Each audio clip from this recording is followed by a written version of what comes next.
Ferdinand, come to mama. All aboard, clear the track, here I go. Friends, Roman, countrymen. See how easy it is? I'd know you anywhere, I'd know that grin. I'd know you anywhere when you walked in. I would tingle with a single glance in your eyes, watching the starlight dance in your eyes. Early and late, it's beating for you all alone. For you alone. I've got the stubbornest pair of arms that reach in your direction. I've got a pair of lips that long for your affection. Bonjour, j'ai été laryngectomisé il y a 6 ans et depuis je me sers tout le temps du laryngophone. C'est vraiment très pratique.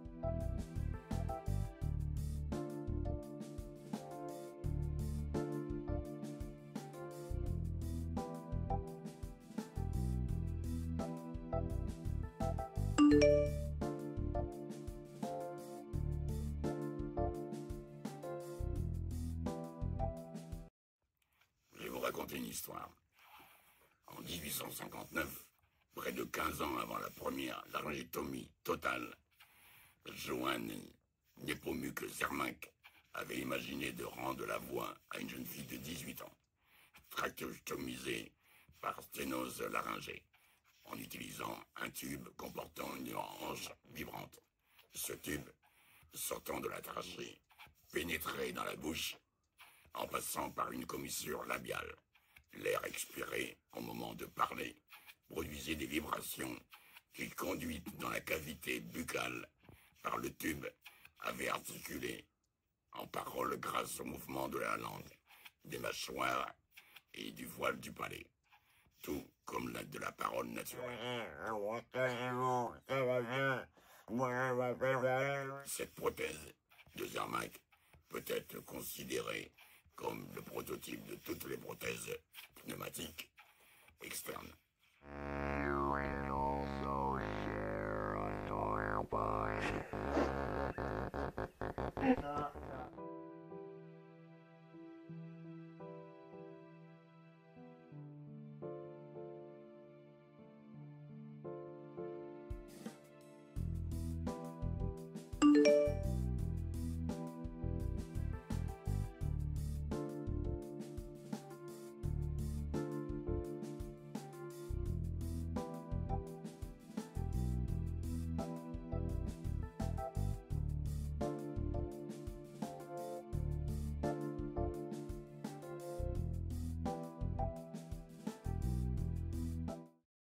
Je vais vous raconter une histoire. Le 31 décembre 1873, Theodor Billroth effectue la première laryngectomie totale. Avant même de pratiquer cette intervention, Billroth envisage déjà le problème de la réhabilitation vocale. Pour cela, il prévoit un appareil, un larynx artificiel, fabriqué par un certain Letter, fabricant d'instruments chirurgicaux. L'appareil est posé 21 jours après l'intervention. Dans cet appareil se trouve une lame vibrante métallique et à l'extrémité supérieure est placé un clapet métallique tenant lieu d'épiglotte. Cette épiglotte est maintenue en position ouverte par un ressort. Ce clapet est censé s'abaisser par l'action de la base de la langue au moment de la déglutition. D'après Billroth, cet appareil permet à l'opéré de se faire entendre à voix haute, mais, dit-il, la voix produite est monotone et son timbre métallique n'est pas très esthétique. Par ailleurs, le clapet supérieur ne remplit pas complètement sa fonction. La salive et les aliments passent dans la canule trachéale lors de la déglutition, ce qui gêne le fonctionnement de la lame vibrante qu'il faut sans cesse nettoyer. Ces derniers inconvénients amènent Gusenbauer, assistant de Billroth, à apporter à l'appareil de Letter plusieurs modifications. Il remplace alors la lame vibrante métallique par une lamelle, cette fois-ci en caoutchouc, donnant un timbre vocal beaucoup plus humain. La voix produite, dit Gusenbauer, est suffisante pour faire entendre un texte lu d'un bout à l'autre d'une vaste salle d'hôpital. Nous avons peu de renseignements sur les résultats obtenus à l'époque avec les larynx artificiels. On peut penser que la lame vibrante métallique devait produire un timbre un peu inhumain. Cependant, ces larynx artificiels fonctionnaient à partir de l'air expiré.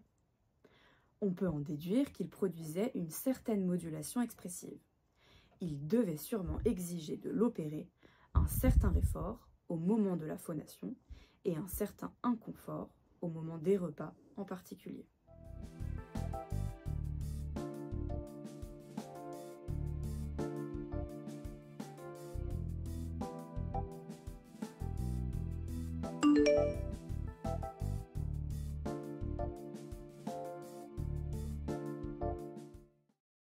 Imaginez une salle de congrès à Berlin en 1909.